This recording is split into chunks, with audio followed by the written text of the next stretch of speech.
आमदार Jitendra आव्हाडांवर marine lines पोलिसात गुन्हा दाखल। सरकारी कामात अडथळा आणल्याप्रकरणी गुन्हा। कालच्या राड्यानंतर मोठी कारवाई।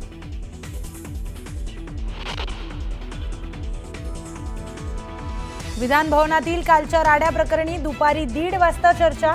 विधानसभा अध्यक्ष नार्वेकरांची माहिती। जयंत पाटलांनी केली होती चर्चेची विनंती।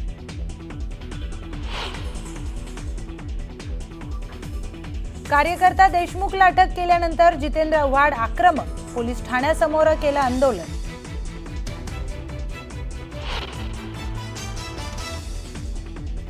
आव्हाडांच्या कार्यकर्त्याला अटक झाल्यानंतर रोहित पवार संतापले। हातवारे करून बोलू नका, आवाज खाली करा। रोहित पवारांचा पोलीस स्थानकातच पारा चढला।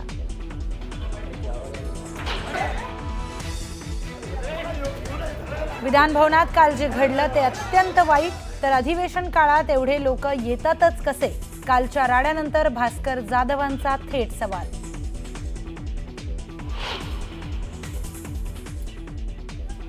गोंधळानंतर काल अध्यक्षांकडे जाऊन दिलगिरी व्यक्त केली, तर सहकाऱ्यांकडून चूक झाली, कारवाई करा।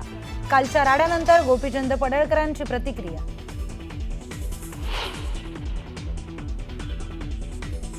पीएला विधान भवनात प्रवेशावेळी अडवल्यामुळे अमोल मिटकरींचं आंदोलन। पास असतानाही अडवणूक तसेच अपमानास्पद वागणूक केल्यानं मिटकरींचा विधान भवनाच्या गेटवर ठिय्या।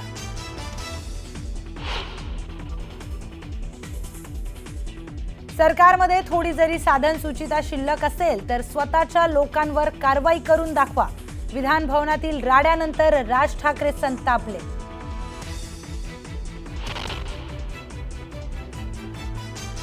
विधान भवनात गँग वॉर सुरू। दरोड्यातील आरोपी विधान भवनात शिरलेच कसे? संजय राऊतांचा विधान भवनातील अभूतपूर्व राड्यावर सरकारला थेट सवाल।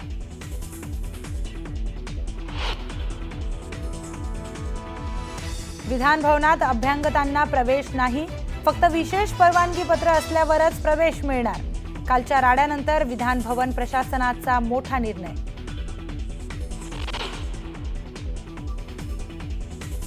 विधानसभेत पडळकर आणि तालिकाध्यक्षांमध्ये वाद। बिंदू नामवलीच्या मुद्द्यावरून पडळकर आक्रमक। 2 ते 3 लाख लोकांवर अन्याय झाल्याचा पडळकरांचा आरोप।